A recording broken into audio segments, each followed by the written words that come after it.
to you and your family. You served our country, now let us serve you. Visit veterans.nebraska.gov today. Sponsored by the Nebraska Department of Veterans Affairs, aired with the Nebraska Broadcasters Association and this station. Welcome into Fitness Fanatics on 93.7 The Ticket and theticketfm.com. Now here are your hosts, Jeff and Nicole Essig. All right. Welcome into the Fitness Fanatics. It is Sunday, February 26th, and we are kicking off our show with a little crossover.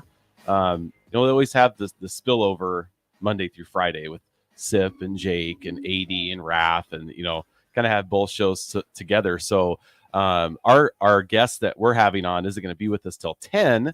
So I thought it'd be pretty awesome to have the host of the show before us, Mr. Pete Ferguson, to hang out with us for this first segment. So our listeners, we get a lot of listeners, on the podcast. Yeah, so definitely.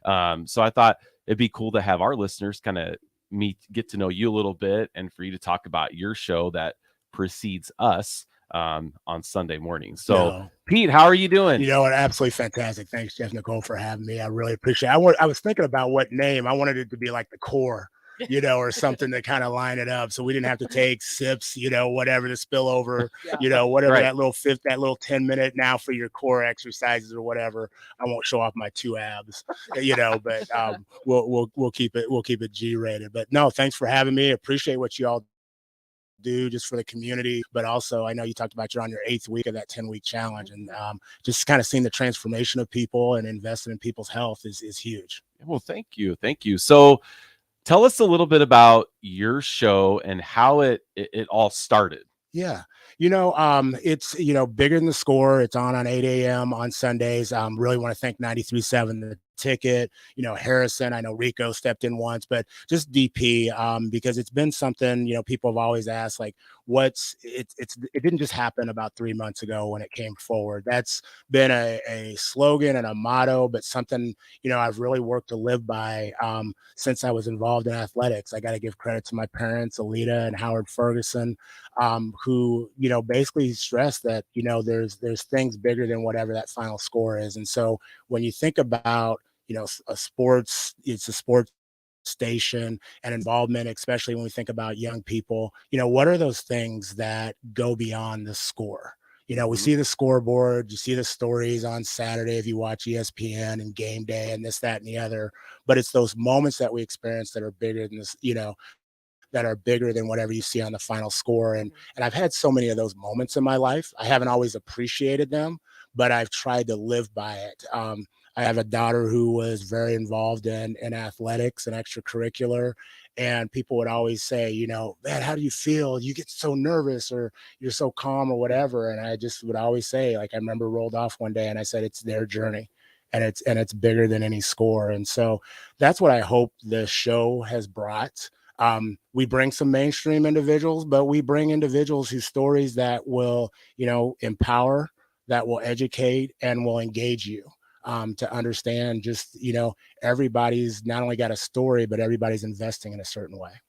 Well, hearing the kids on here is just like, I mean, they do such a great job. I know how intimidating it was, like, for me. I don't know if it's for you. First time that we're on here, we're just like, oh my gosh, like, just kind of stumbling and trying to stumble our way through it. But the kids that you have on, it just seems they're like so poised and they just do a great job. Well, and I think it's what you all provide. I mean, they get to listen to you. We say, hey, listen to the ticket. So the show the week before, listen, and they hear us, but they also hear you all. They hear AD and Raph. They hear DP, Harrison. I got to give Harrison credit. I mean, he's here 8 a.m. on Sundays, oftentimes after football Saturdays. It's a long day, a long week of, whether it be high school athletics, and just makes the environment, to be honest, conducive for scholars to be their best, and the knowledge and the insight that they drop is invaluable. Sometimes I joke and say, like, every week I feel like we get a line or two that we just need to put into a book. When I ask them about, what's a piece of advice that you'd have for your peers, but then what's a piece of advice that you'd have for adults and parents? And, I think about Lasgren, I think about Bria, who was just on, Travis Turner, I can go on and on, Nicole Haywood, Kaylee Dankert, Ellie Honens, all of them have said very similar things like, let it be our journey, let us, give us insight, give us advice, but don't let us fail. And they come in here nervous. To be honest, they do. Yeah. We've had a couple that were shaking, and by the time they got done, you almost couldn't grab them off the mic. Yeah. And so that's awesome. I think that's what it's about. Yeah, that's awesome. Tell us a little bit about yourself, like your background in sports and kind of what you do with LPS as a whole. Yeah. So, I like to say I just turned 50. So, AD and I celebrate the same month. And so I think he's trying to own the month, but I'm talking to him about readjusting on some of that and claiming that. But in all reality, sports has always been, a big part. Fitness has been a big part of my life. My dad was military for 25 years. His motto was be all that you could be before 6 a.m. I was fine being all that I could be before 1 p.m., slightly after. My mom, California, California. The significance is my dad's born in Nacogdoches, Texas, and he went to Vietnam twice. He was poor, one of the first in his family to graduate, and didn't really have a lot of these opportunities when you talk about sports and things like that. And so ran. He was a very good, elite level racquetball player and played squash. And so that was one of the things he taught me, very competitive football, across the board. And then my mom, Title IX, but she was also a Black female. And so growing up, she had brothers, and, she's the one who taught me how to throw a baseball and taught me how to run. And she would get out there and race you. And she was just like, that was about it. And fortunately, she passed away a couple of years ago from Alzheimer's. But I remember she just said, like, she took such joy in watching my daughter getting the opportunity to play. She didn't get to see her in high school, but like in elementary school and middle, doing that. And so, because that was things she didn't get to do. And I didn't really truly realize that till it was late, but they invested that into me. So getting back to, my journey, we lived in a number of different states. We moved from Washington State to Arizona, to here. I played baseball. I played basketball, swam, soccer, they had doing everything. My dad was the type of person that I had 2 paper routes. The Journal Star used to have a morning and afternoon, and I had 2 morning paper routes plus an afternoon one. But we would get up, and after the paper route, he would have us run, and we would run with his group. And it wasn't like a mile.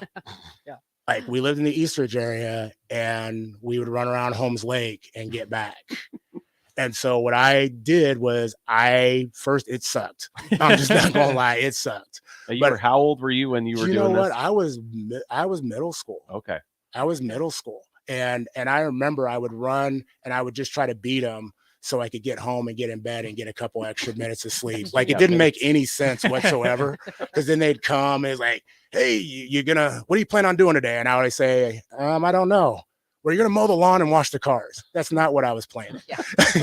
So, long story short, I got exposed to a lot of different things. I had the opportunity to play football, basketball in high school. I did play baseball in Arizona. That's really what I thought I was going to do. I was first base and pitcher. You could play year round. We moved to Nebraska. Weather's a little bit different. Right. And so I was like, I'm not feeling that. Then, learned. Somebody said you should play football, and I thought everybody played quarterback or receiver or running back. I weighed too much, so they were like, you're on the line in midget football. That ain't fun. Yeah.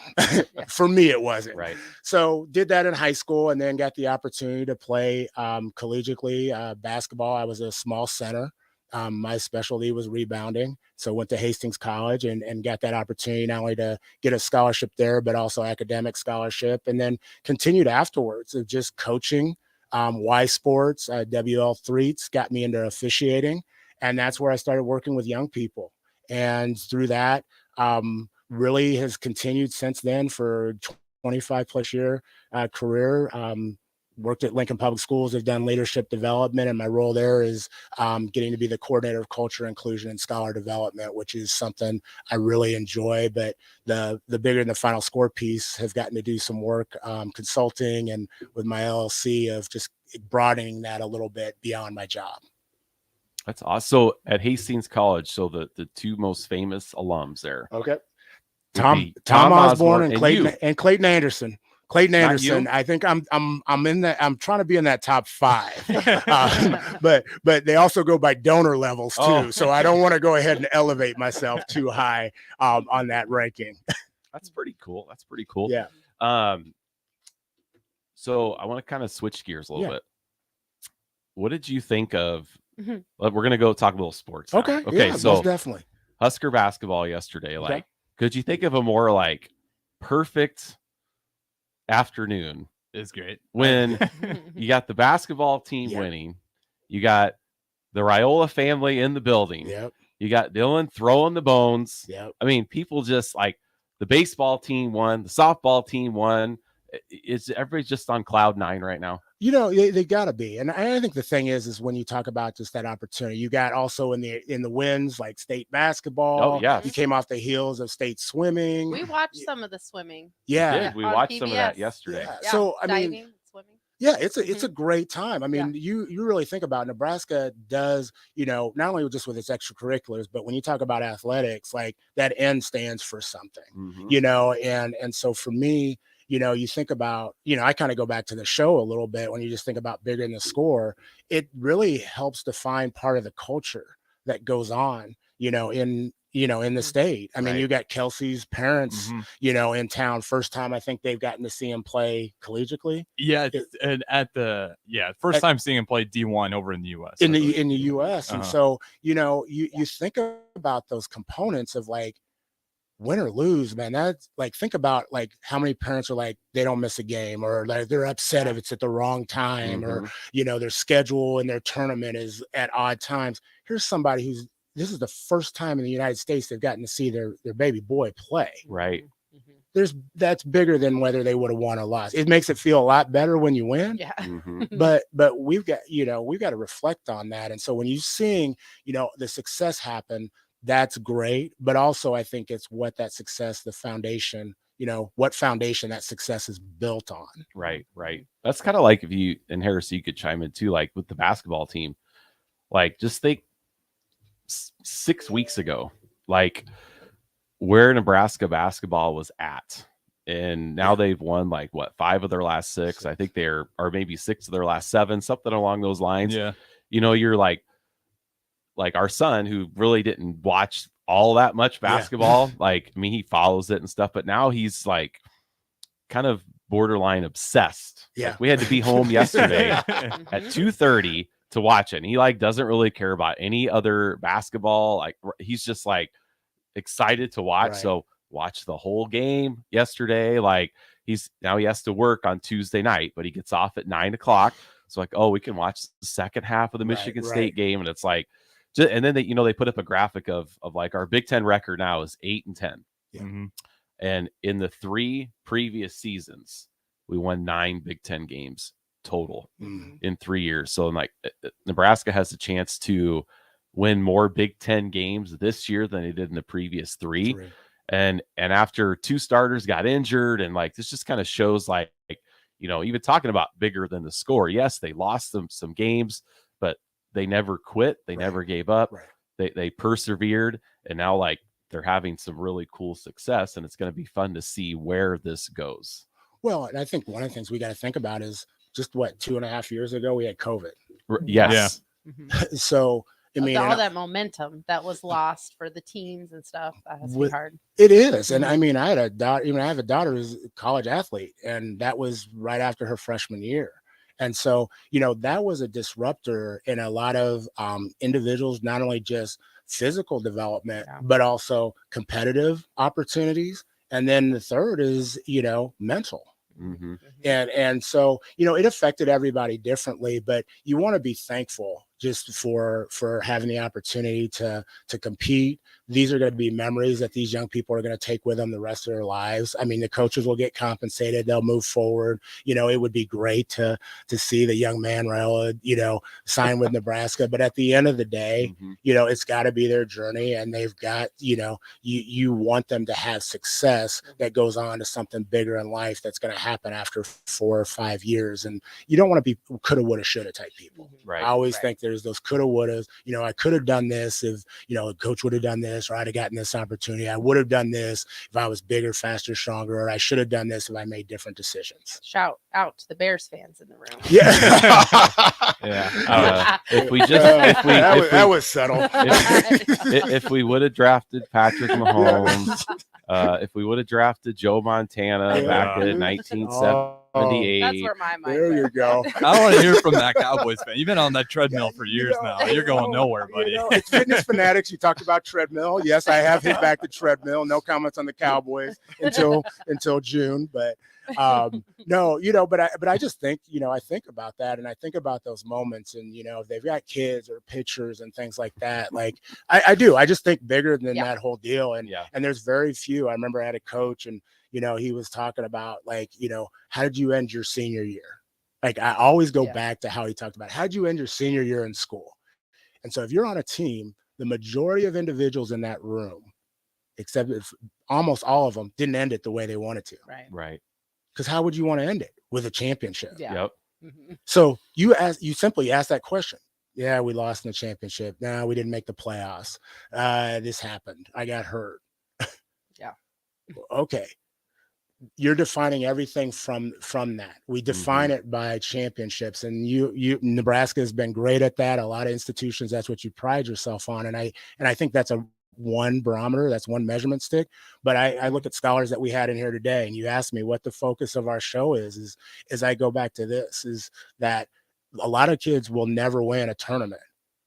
We'll see parents all this weekend post, and you'll see online, oh, they played so hard. They played 4 games and this, that, and the other. Here's the final score. And that's great. And what I tell parents in 3rd, 4th, 5th, after every tournament, I give them an assignment in 2 games when I'm coaching.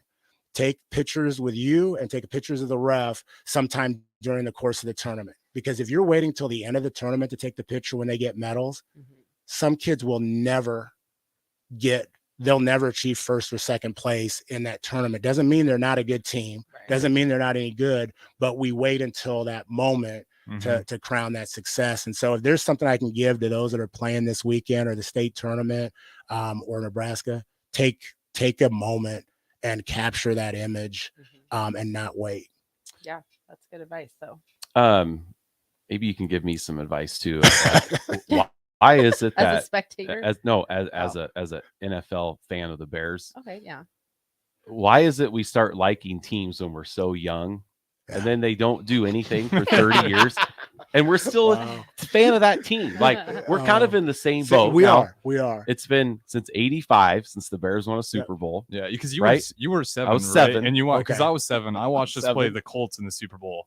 And we got Harrison's so young, right? I was going to say I was 7. You 2000 got 20 years to wait before you can start complaining about your team. And then here's the Cowboys who had what's almost like the exact same run as the Huskers, right? 94, 95, 97, all Super Bowl wins for the Cowboys. Same for the Huskers. And now here we are, and we're still fans of those teams that like. Why is that? They're like family, though. I mean, I think you got to look at it this way. Like, my dad's from Nacogdoches, Texas. I tried to be a Seahawks fan for a year, and I got about escorted out of the house. Okay, he bought a lifetime subscription. He's been passed away for 10 plus years. Okay. We still have the lifetime subscription that he purchased to the Dallas Cowboy newsletter. It comes digital now. Yeah.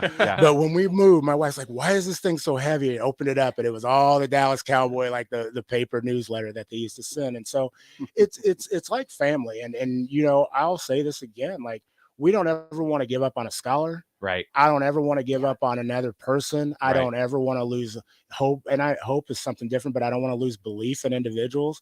That's the same thing with teams. That's the same way people support teams. And so I believe, I don't just hope, I believe that the Dallas Cowboys will be going to the Super Bowl next year.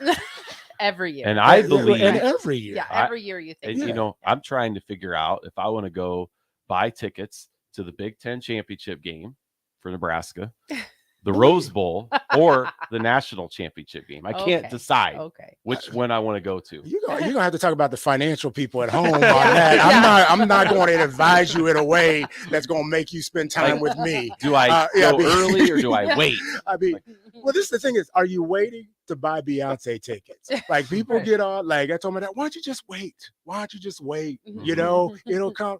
No, she went ahead and purchased because she has a belief. Yeah. Right. You know, Yeah. and so I think we need to translate that. Not only, I mean, that's the way we are with teams. Yeah. I know. You we're know, just- yes. and I admire people who truly are stick with the group and aren't fair weather. And you know, shout out to Kansas City, but you know, it's like when the Royals won and the Kansas City Mhm. won, the Chiefs won. Like, oh, I've been all my life, and I'm like, There's a lot of wagons. Yeah, down I that was road like- to KC. I was like, Red Rider? What do you mean Red Rider? Not the BB gun, but the wagon, because there's a lot of people being pulled on that sucker all of a sudden. Yeah. The fact is, I look at the Bears, I look at play like the Colts, like I think about the the Browns, I think about the Cowboys. Like nobody's faking the funk No. with those individuals. Yeah. And so, for me, that's going to be, I'm going to ride, I'm going to die with them. You see the baby picture every Sunday. I got a new one for next season. I'm working on it. I will personally wear a grown man Dallas Cowboy onesie when we win the championship.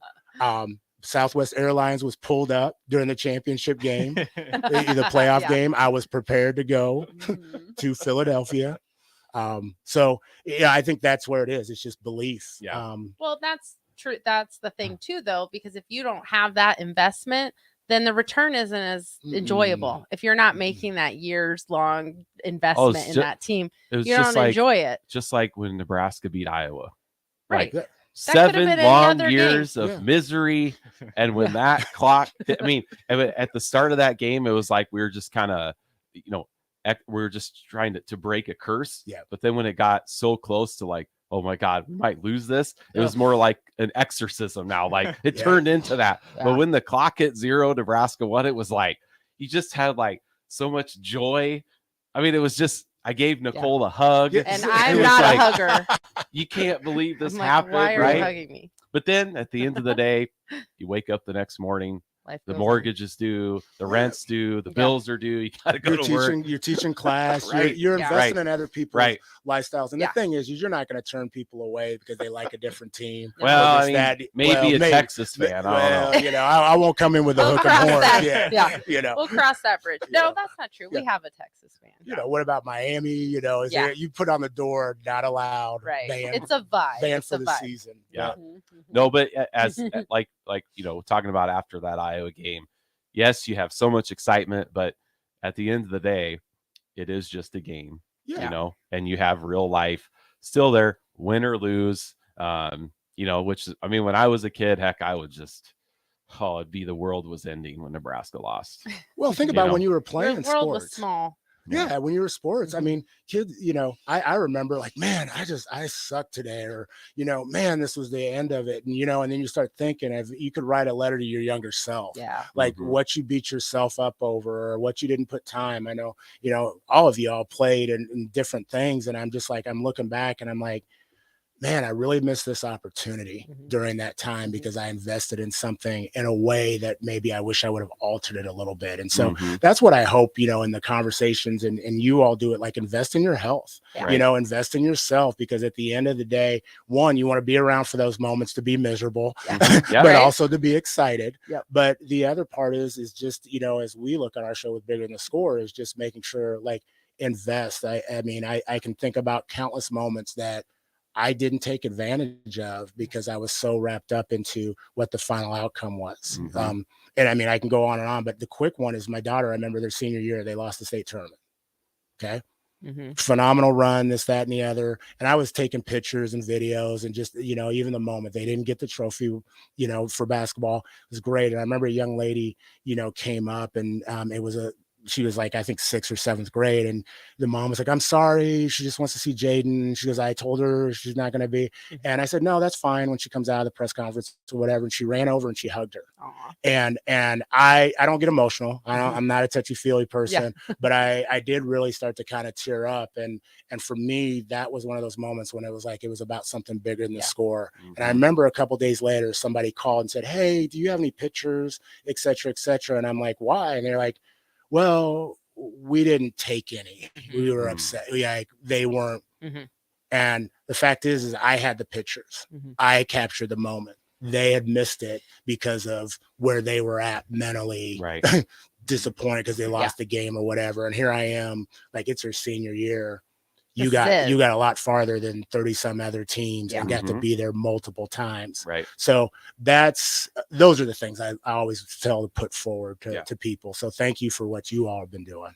All right. Awesome. Well, I'm sure we need to get to a break. Harrison's over there just come on. And Nancy. I was All right. laughing. There was a comment from YouTube. Chris said, I'm a Jets fan. The pain is real. That's longer than the Bears. Yeah, have waited, that's a so. bad one. All right. Well, thank you Yes, very much thank for you. hanging out with us. We appreciate it. Again, Bigger Than the Score is on before our show from 8 to 9. You can always go back, check them out on the podcast. We're both under the Ticket Weekends, Weeknights page, on iTunes, all the podcasts forms. So if you're looking for another podcast to add, that'll uplift you. Check out where our future is headed. It's Yes. pretty cool. Listen to the future, love it. of Lincoln, and it just does a great job. So Yeah. thanks, Pete, for staying with us. Yep. And you have a great Sunday. We'll see you next week. Awesome. Thank you. All right. We'll be right back on Fitness Fanatics. Can you believe all the empty car lots in Lincoln? How can they survive? Well, they are surviving by charging way too much. Can you believe they're price right now? I'm here to tell you that come out to price right and West and you'll find 100 goes at some.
Assistant Smokey Bear. Call me Papa Bear because I'm grilling up dinner.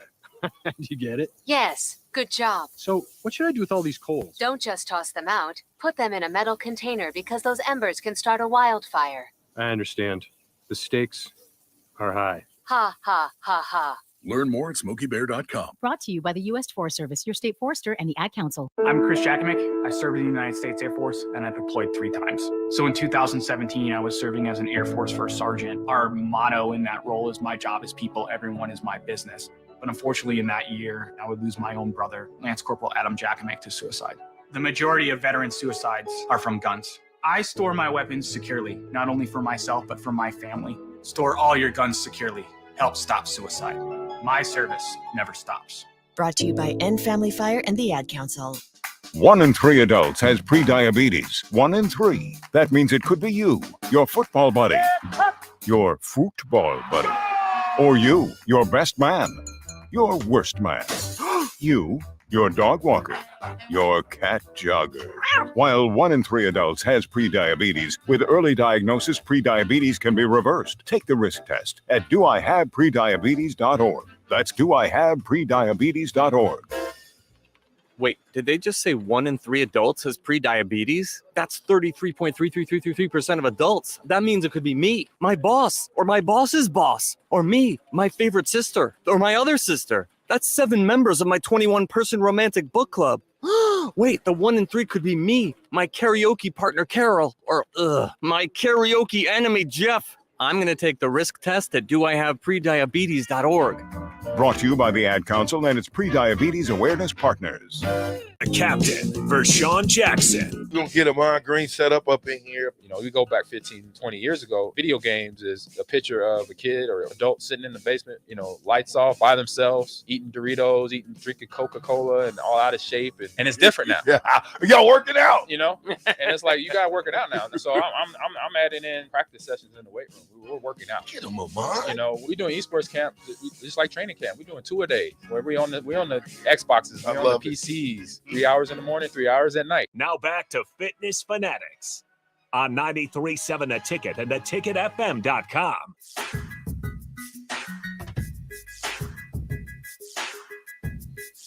All right. Welcome back into the Fitness Fanatics. If you missed the first part of the show, we were joined by Pete Ferguson of Bigger Than the Score. That was an awesome segment. So you can check that out on the podcast page. Coming up at 10 o'clock here, it's about a half hour. We're going to be joined by one of our Fit members, our Farrell's Fit members, Angie Vaza, who just got done climbing Mount Kilimanjaro. Oh, no kidding? Yes. So we're going to have her join us. She lives in Omaha. She does our program virtually. So she's going to be joining us to kind of talk about like what in the heck made her decide to do this and the training that came with it and the experience. So we're really excited to have her join us at 10. So that's coming up here. But first, I wanted to see if anybody that's listening out there, I kind of wanted to start this new thing to do once a week. I want to know if you want to text in at 402-464-5685, or you can comment on one of the streams if you're watching. Just kind of like, I'm trying to figure out how to word this, like kind of an accomplishment that you did last week that has to do with health, fitness, wellness. Like you made it to the gym 3 times, you food logged all week, just something positive that happened last week for you in your journey with health and wellness, because we are the Fitness Fanatics. So just want to get a little bit more interaction. So if you're out there listening and, maybe you lost a couple pounds, or you fit into a smaller pair of jeans or a dress, or you had a non-scale victory, any one of those, if you just want to shoot us a text, again, 402-464-5685, or give us a comment on one of the streaming platforms. We would love to hear from you and your what you accomplished last week. So we're going to start with Harrison. Do you have anything? Yeah. For a high, I'll say I did get to have like a nice deep cleaning of my apartment. And that's like, that is a big deal sometimes. Yeah. Like, now, did you clean that? I did. It was all me. Okay. So I got all that done, taken care of, and like, oof, that feels nice. Yeah, because like that's one thing you realize, like the space you reside in. If that place looks like a mess, like you're probably gonna mentally be down all the time too. That's like, a mental health victory. Yeah. For So sure. like it's like I just because I always work and like I've been doing a lot of snow removal, so just seeing like all the salt, just tracked everywhere throughout my apartment from wearing boots and like snow gear, everything just laying all over. It's like, okay, I gotta take a day and just get everything clean, get the smell of salt out of my apartment, and it's nice. Now it's nice and clean, and I can go back home today and read a book. And looking forward to going home. Right. Isn't it so nice to walk into a clean? Yeah, it definitely makes me like kitchen, the other goal I had this year was like to read too. Yeah. And if my place is a mess, like I just don't want to read. Yeah. Because it's just not comfortable. If I can make it like cozy in there, Mhm. then it's like, okay, I'll sit down, relax. Yeah. Everything's That's a really nice and good clean. one. We do have a text from Christian in Lincoln. Says, not me, but shout out to my friend Greg, who has lost 30 pounds since January 1st. Wow, that's a good one. That's awesome. Yeah. Life-changing. Yeah. Way to start off 2023. Greg, that is great. Yeah. So congrats on that. Christian, hopefully you're doing something out there as well. Yeah. But no, that's awesome, Greg. So if you're listening, great job. Not just, for you, but inspiring others too, because when, good things are happening to you, other people notice. And that might be the one thing that, pushes them to start something to take care of themselves, health, wellness related. So what's yours? No, well, I'm going to you. Oh, me? This is your idea. I'm still thinking of mine. I have it, but so I did. I'm trying to think of a better one. Maybe. Yeah, and shout out to Reagan and Madison because we're gonna have those guys up. Yes, after. yeah. So Reagan and Madison every week they do a high and a low. Yeah. But we're not gonna do a low. Right. We're just gonna do a high. Yeah. For the week. They're young. Like they're young. The older you get, I mean, those lows parents. could pile up. So we don't want to. Well, they got athletics too. Like their they weeks do. are crazy. They They got do. a million things they can talk about. Yes. Yeah. Okay, so what's up? A couple of my highs is one.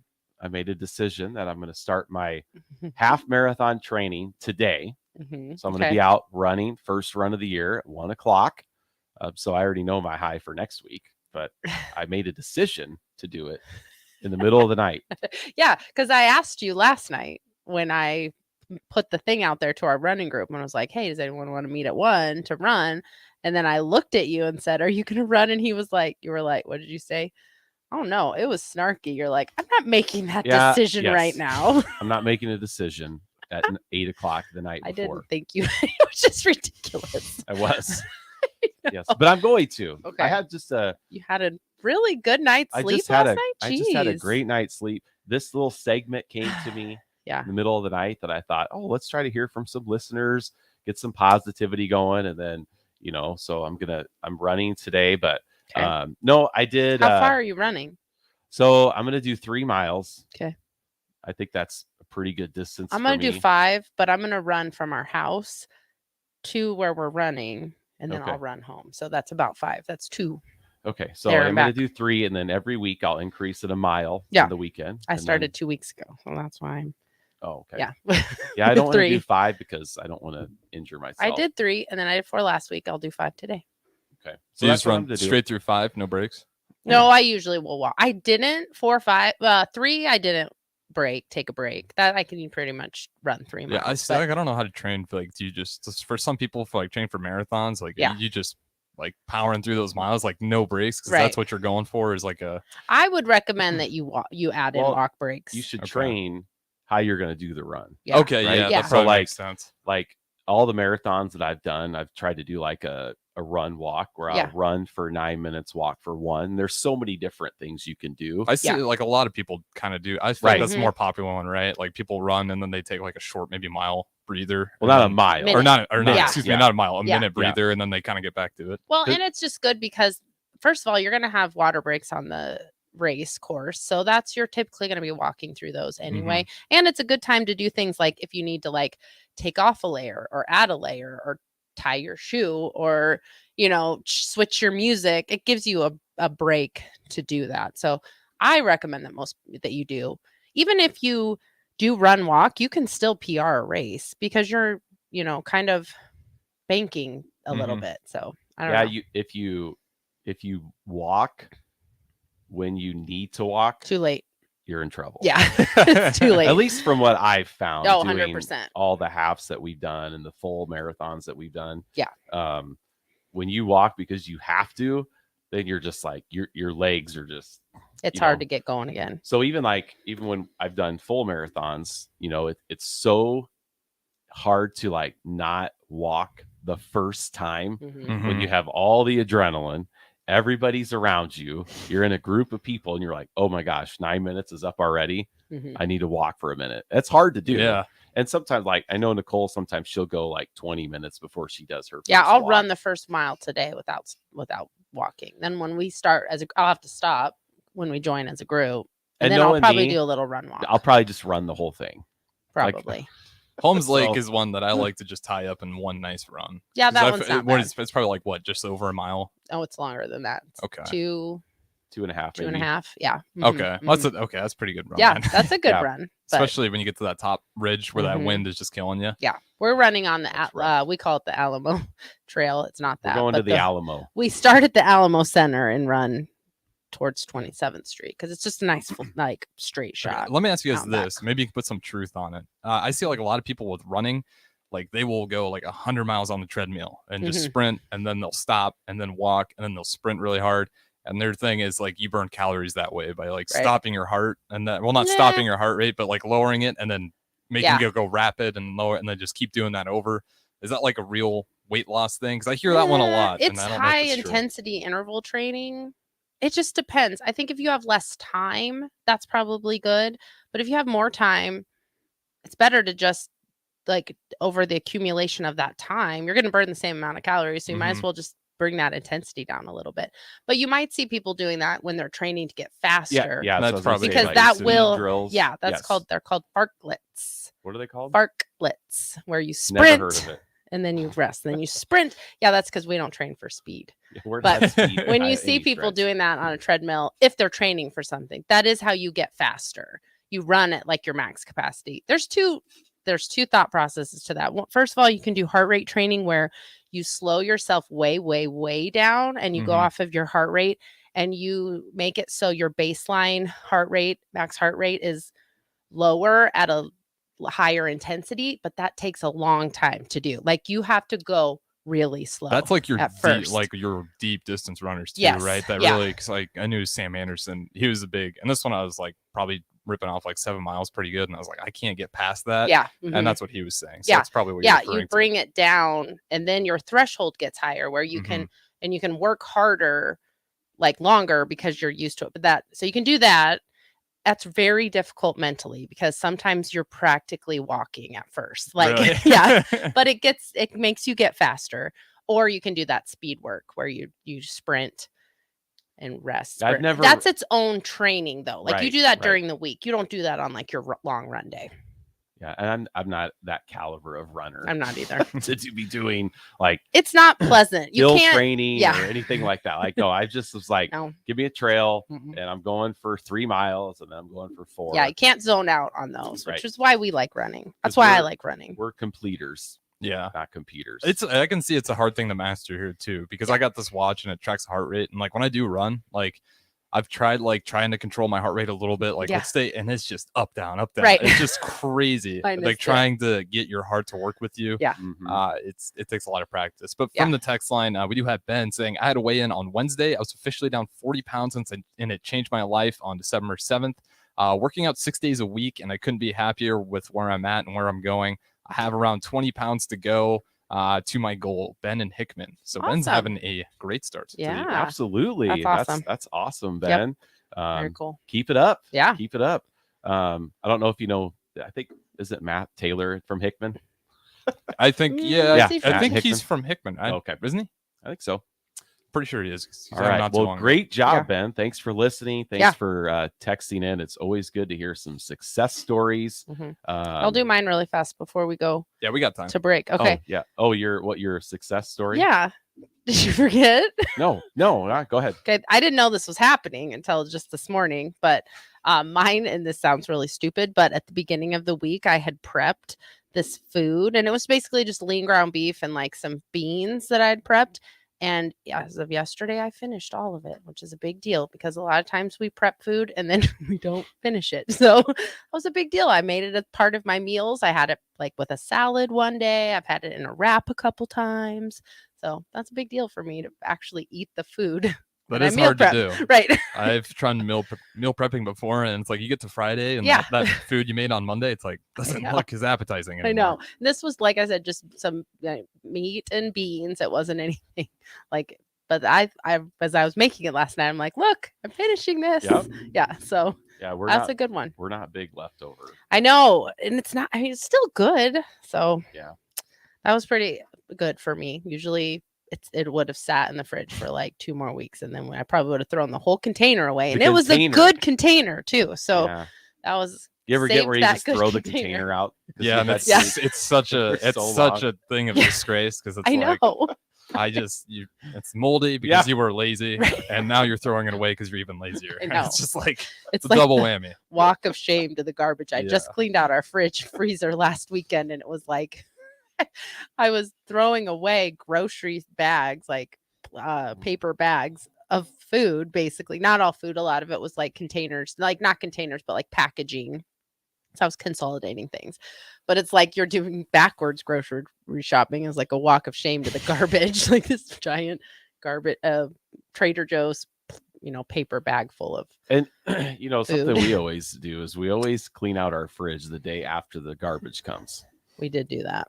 So like our garbage comes Friday, and then here we are. Yeah, but it's been cold, Saturday, so I'm not even worried about it. Filling up with food. Like no. all the raccoons are gonna love it. No, that's never happened. No. But Okay. anyway. And then one more thing I had is Can we to do our goal. Should we talk about that after? Yeah, we'll come back. Okay. We're gonna take a break, and then we're Goals gonna do for next week. Goals for next week, because I've decided that I need to hold myself accountable. So if I say what my goal is for the week, then next week I can come back and basically say if I did it or not. Okay. So we're coming back. Don't go anywhere. Fitness Fanatics on 93.7 The Ticket. Early break with Sip and Jake. I just feel like people are not talking about enough the incomplete passing. This blows my mind. Why does it blow your mind? Because that's a strategy to the end of the game of either spiking the ball or, hey, find something to stop the clock. Now you can't do it. You can't just stop the clock. That's a part of football. It's always been a part of football. Right. You can't just. You're You're right. changing the end of games completely. Yeah, Why would you do that? I don't think you have to stress that one too much. Don't even stress it. It won't happen. Early break with Sip and Jake from 6 to 8 every weekday morning on 93.7 The Ticket. I'm Smokey Bear, and I made an assistant to help you out because only you can prevent wildfires. Hey, Assistant Smokey Bear, call me Papa Bear because I'm grilling up dinner. You get it? Yes, good job. So what should I do with all these coals? Don't just toss them out. Put them in a metal container because those embers can start a wildfire. I understand. The stakes are high. Ha, ha, ha, ha. Learn more at SmokeyBear.com. Brought to you by the U.S. Forest Service, your state forester, and the Ad Council. This is your captain. We are going to be experiencing some slight turbulence. Please fasten your... Oh, hold on. Just got a video of my cat. Imagine the pilot of an airplane was as confident as you are texting and driving. Seems kind of crazy when you put it like that. Visit StopTextStopWrecks.org. A message brought to you by the National Highway Traffic Safety Administration, Project Yellow Light, and the Ad Council. Victor deployed for the first time to Afghanistan in 2003. At 4 a.m, my phone rang. They said, "I regret to inform you that your husband was wounded in action." Victor sustained a moderate traumatic brain injury. I was doing school full-time, and I was also then caring for Victor. One of the most important elements of caregiving is taking care of yourself. I just didn't want to forget that I also had goals and that I also had a life. What I did is I challenged Victor to meet me halfway. There are almost 6 million military and veteran caregivers across the nation. We have our own journey, and we can fulfill that journey at the same time that we are helping our loved one. Visit aarp.org/caregiving for a free military veterans guide to navigate your caregiving journey and better care for your loved one and yourself. Brought to you by AARP and the Ad Council. This is your captain. We are going to be experiencing some slight turbulence. Please fasten your... Oh, hold on. Just got a video of my cat. Imagine the pilot of an airplane was as confident as you are texting and driving. Seems kind of crazy when you put it like that. Visit StopTextStopWrecks.org. A message brought to you by the National Highway Traffic Safety Administration, Project Yellow Light, and the Ad Council. As an 18-year-old, I let my mistakes kind of take over my life. I was 0.5 credits away from completing high school, and I didn't do it. 10 years later, at age 28, Jackie finished her high school diploma. When I found out that I was pregnant, I know that I had to do something for myself if I wanted to make her a better person and provide a better life for her. My family never stopped pushing for me to be better because they knew what I could become and who I could become as a person. My support team is amazing. The educational director, my sister, and even my 7-year-old daughter has just been more than the support that I could ask for. I've been given an opportunity, and I'm just thankful for it. No one gets a diploma alone. If you're thinking of finishing your high school diploma, you have help. Find free adult education classes near you at finishyourdiploma.org. That's finishyourdiploma.org. Brought to you by the Dollar General Literacy Foundation and the Ad Council. Adoption of teens from foster care is a topic not enough people know about, and we're here to change that. I'm April Dinwiddie, host of the new podcast, Navigating Adoption, presented by Adopt US Kids. Each episode brings you compelling real-life adoption stories told by the families that live them with commentary from experts. Visit adoptuskids.org/podcast or subscribe to Navigating Adoption, presented by Adopt US Kids. Brought to you by the U.S. Department of Health and Human Services Administration for Children and Families and the Ad Council. Welcome into Fitness Fanatics on 93.7 The Ticket and theticketfm.com. Now here are your hosts, Jeff and Nicole Essing. All right, welcome back in. We got a short, quick segment here, and then we have our guest, Angie Vazas, all lined up to join us. Again, Angie just got done climbing to the top of Mount Kilimanjaro. We'll talk about it next. We got to talk about goals. Okay, so real quick. It's a short segment. I got it. Short segment. So we also want to do kind of tell one of our goals for the week. Because you're only doing one. We need to start holding ourselves accountable. Me. So, okay, so I was not a part of this. I have two goals. One is I want to drink 100 ounces of water a day. How many have you drank so far? Today? 0. Probably, with my protein shake, so probably about 5 ounces of water. See? Well, no, I'm drinking water right now. Okay.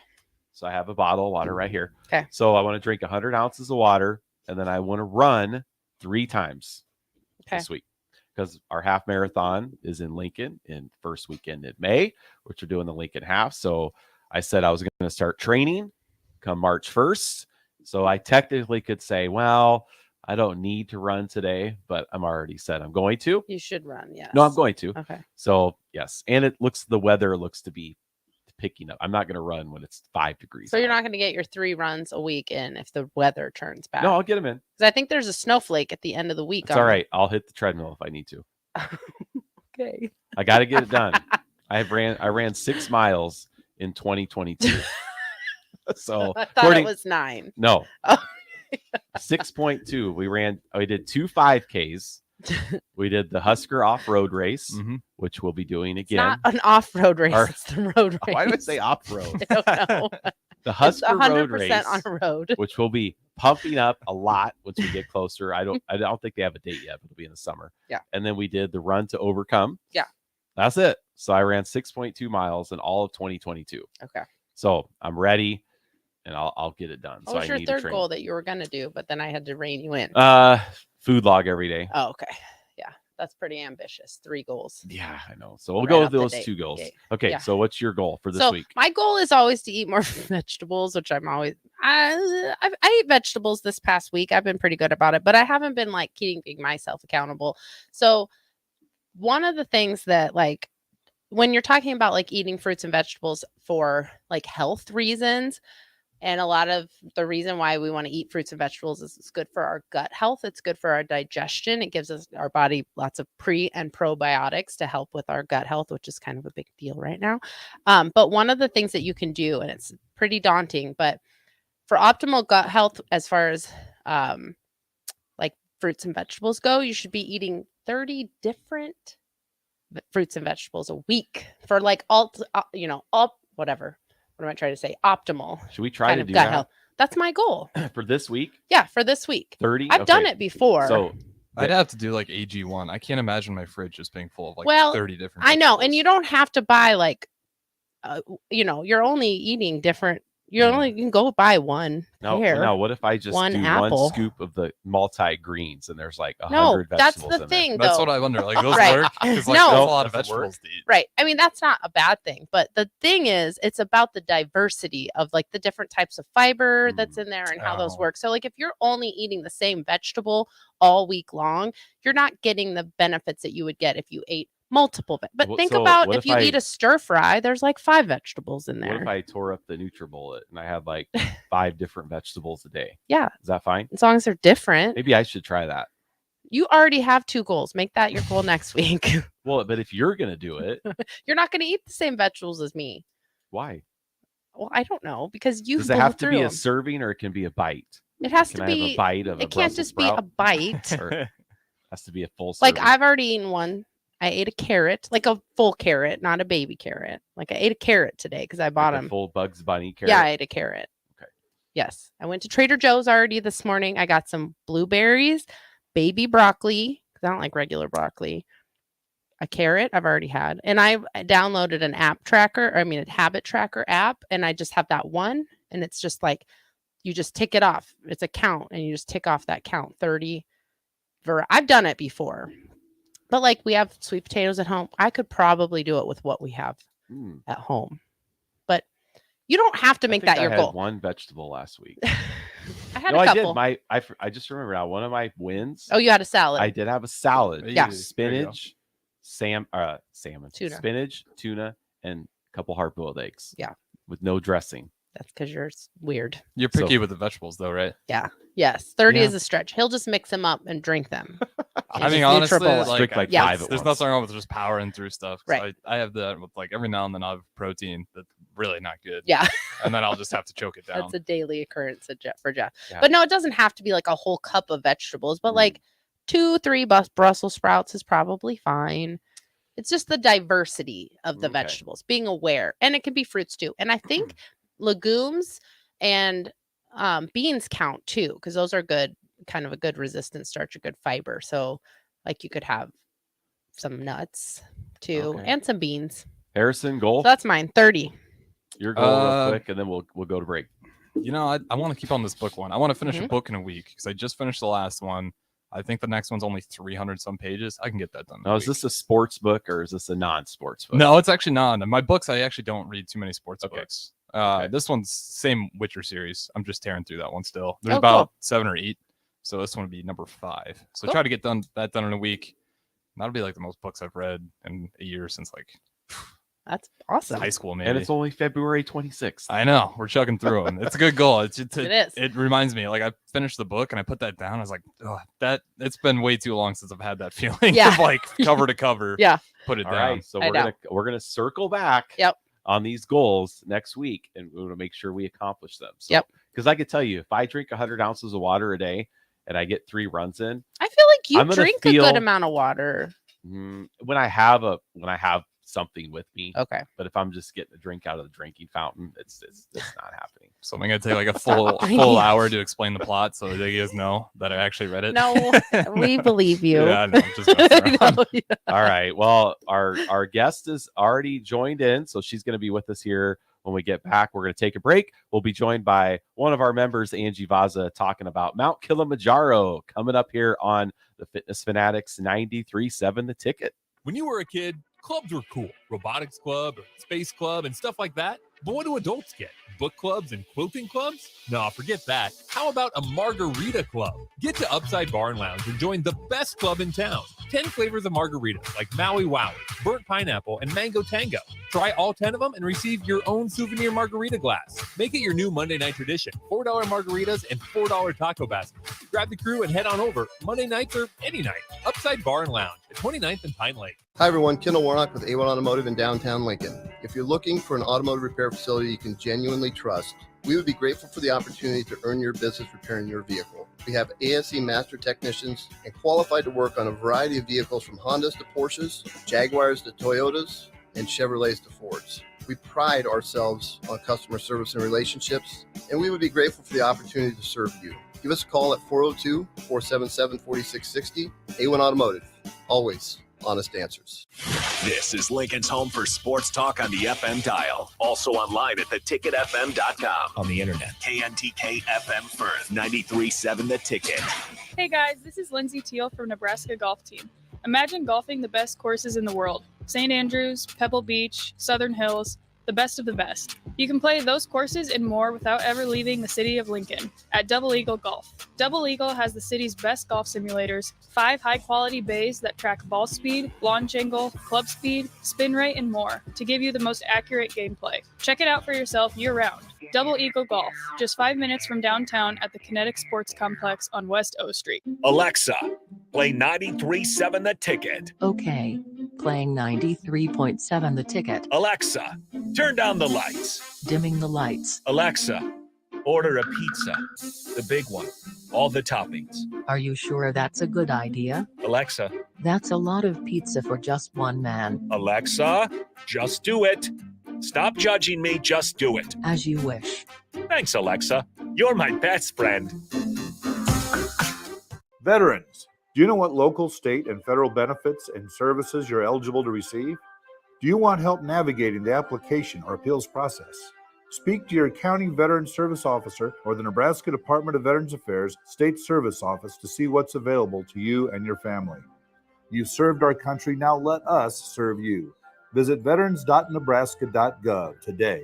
Sponsored by the Nebraska Department of Veterans Affairs, aired with the Nebraska Broadcasters Association and this station. Hi, this is Pastor Tom. Did you know there's a place kids can seek out help when they're away from home and something goes wrong? They find themselves in a difficult spot or even a dangerous situation. Maybe another child is bullying them or a stranger is following them. Perhaps on a date and things just go bad. In Lincoln, here's where they can find help. It's called Safe Place. Safe Place is a national program for children taking place in thousands of cities across the United States. The People Seeding Mission is sponsoring this program in our community and has set up a number of businesses, fire stations, schools, and nonprofits around the city to become safe locations where kids can seek out help. They just need to look for the big yellow sign that says Safe Place on it. Then go inside and ask for help. We will be quickly connected to them and ensure they make it back home or to whatever resources are needed. If you'd like to find out more about Safe Place and ways in which you can get involved, just go to pcmlincoln.org. Remember, when we all do a little, we change a lot. I get it, slip it, cuff it, check it twice a day. I get it, slip it, cuff it, check it in the morning and before dinner. I get it, slip it, cuff it, check it, and share it with my doctor. Nearly 1 in 2 U.S. adults have high blood pressure. That's why it's important to self-monitor your blood pressure in 4 easy-to-remember steps. It starts with a monitor. Now that I know my blood pressure numbers, I talked with my doctor. We're getting those numbers down. Get it, slip it, cuff it, check it. Talk to doctor now and share it. Be next to talk to your doctor about your blood pressure numbers. Get down with your blood pressure. Self-monitoring is power. Learn more at manageyourbp.org. Brought to you by the Ad Council, the American Heart Association, and the American Medical Association, in partnership with the Office of Minority Health and Health Resources and Services Administration. Now back to Fitness Fanatics on 93.7 The Ticket and theticketfm.com.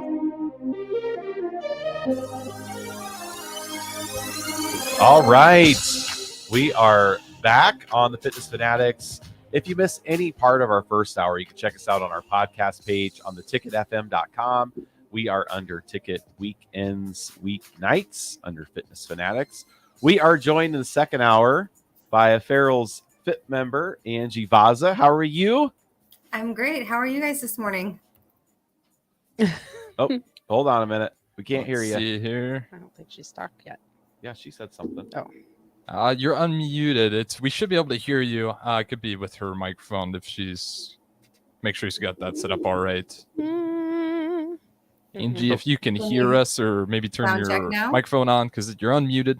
We should be able to hear you here now. Oh, she says Mike says it's working. We've had a good run of this working, so it's about time for it to not work. Yeah, no kidding. Okay, let's try that again. All right, I'll try it now. Angie, can you hear us now? I can hear you. Can you hear me? Perfect. Yes, we can hear you also. Excellent. We just had to refresh the page there. So Okay. we're all good. Okay, cool. So, Angie, Nicole and I, during break. Hold on. We Oh, could what? hear her. She went away, and now she's back. I don't think we can hear her. No, we heard her. No, we heard her. She's back. We're Okay, good. We're good to go. Okay. Okay, so during break, Nicole and I were trying to figure out the highest mountain we've climbed We've in never our life. climbed a mountain. Okay, here we go. You ready? Highest elevation. The highest elevation that we've we've actually climbed. Mhm. Okay, so 2 places that we can think of. One is the Scotts Bluff Monument, Very impressive hill. which is 800 feet in the air. But Is it that has awesome? beautiful vistas, though. Yes. It does. So we've got Scotts Bluff Monument. Yeah. No training required for that one. Nope, That no was training. And then, my ears didn't pop or anything. no. Okay. And then number 2 That was was we went to Telegraph Pass. Telegraph Pass in Yuma, Yuma. Arizona, which was a elevation of 1,400 feet. Yeah. Now, is that impressive? No. Don't lie. I mean, hiking takes all different forms. So as Thank long you. as you enjoyed the journey, it is worth it. The thing about Telegraph Pass was, though, our kids were with us and they were young. Like, how old was Ben? Oh, he would have been 8. Yeah. So we had our 8-year-old son, our however old Katie would have been then, 11, 10. Yep. And then your dad. It was 69. Yeah. So we had a gamut of abilities. Yeah. And it was fun. The way up is always, I know this doesn't compare to what you do, but the way up is the cool part. The way down is the bad part because you've reached the top. It's like a road trip. Yeah, this is awesome. And now we have to make our way back down, so it's just kind of like, okay. But anyway, enough about we us. just really wanted to, compare. We like to say, average Jeff's, what the average Jeff's experience of climbing versus a real climbing experience. Yes. Yeah. So the average Jeff, we've 1,400 feet is the highest that we've gone. And we've been on roller coasters that have gone up 400 feet in the air. Yeah. That's true. Yes. Okay. So Angie, reason we wanted to have you on is because you just had an awesome adventure of climbing up to the top of Mount Kilimanjaro. Mm-hmm. So this first segment, we wanted to figure out why in the heck did you decide to do that? Like, what made you decide to do that? And then also the training that led up to that. Like, how long did you train for this? Yeah, so I actually set this as a goal when I turned 30, so a decade ago. So when I turned 30 was when I first started hiking in Colorado and really had the experience of summiting a 14,000 foot mountain, which was Pikes Peak, which is, if you're looking to start hiking, I would recommend that one for high altitude because you can ride the train down. So you can hike up and you can ride the cog railway down, which is pretty nice as a starting point. But the experience that I had was just this profound understanding that you get to experience places that most people won't go. And of course, you question your sanity many times along the route. Like, why am I doing this? But the feeling that you get as you get to the summit is just indescribable. And so I also really like competition and a challenge. And so as I kept doing more hiking and started researching which high altitude mountains don't require technical climbing skills, Mount Kilimanjaro kept coming up. It's not a technical climb. It's really just hiking. And there's, very few technical aspects. And it's the highest freestanding mountain in the world. And it's, nicknamed the Roof of Africa. And so all of those things combined together really kind of stuck in my mind. And over the years, I kept saying that I was going to do it. And so the year that I turned 40, which was this year, I was like, now I actually have to do it. I've been talking about this for 10 years. Now is when the rubber meets the road. And so about 3 years ago, I started researching companies and training plans. And about 18 months ago, we started training in earnest. And so the training that I did, I did a lot of extra leg days with the ferals. I have to give a lot of credit to Matt because his leg days are really something. No. Yes, no. Matt Raskin. Okay. Maybe he won't hear this. This will give him a big head. Well, Becky usually would. I know. Okay. So everyone's gonna do. He's bringing back around the world lunges in every single one of his workouts. I can just tell. Yeah. So that's awesome. No, that is awesome. Yeah, a lot of leg workouts. And then, because we don't live at altitude in Nebraska, when I was researching, they said to train as if you were training for a half marathon to get your cardiovascular system into shape. So on top of the ferals works out, I started adding in long runs on the weekends. And then in the last 3 months, because I live downtown Omaha and I have a young son who doesn't always want to go hiking in the woods with me, I started loading up my pack with weights, just like dumbbells. So I'd hike with 20 pounds in my backpack around my neighborhood, down the Field Club golf course, up and down their hills. Just every weekend I would hike longer and longer around the city just to get miles in. So those are really the key things that I did. But actually lots of lunges help because the downhill is pretty intense when you descend. Okay. So like as far as, so when, I'm trying to think, I want to think what other question I had before. Okay. So like when did you actually leave to go out to do this? Was this like last month? Yes. Yep. Okay. So we left January 23rd. We left Omaha, and I got back to Omaha February 10th. Jeez. Okay. So, okay. Well, I want to get to like the actual climbing part, like the experience in our next segment. So anything else like, well, how do you train for like the altitude? Yeah, there we go. Good question. In Nebraska. That's hard. So they do recommend going out and doing at least the month before to do a high altitude hike. I did not have the opportunity to do that. And so I really just focused on like HIIT training so that I could have like really good cardio reserve. And then I think the other thing that I did a lot of research around was what type of medications can you take to help with acclimatization. And so we ended up using a medication called Diamox, which helps increase the acidity of your blood.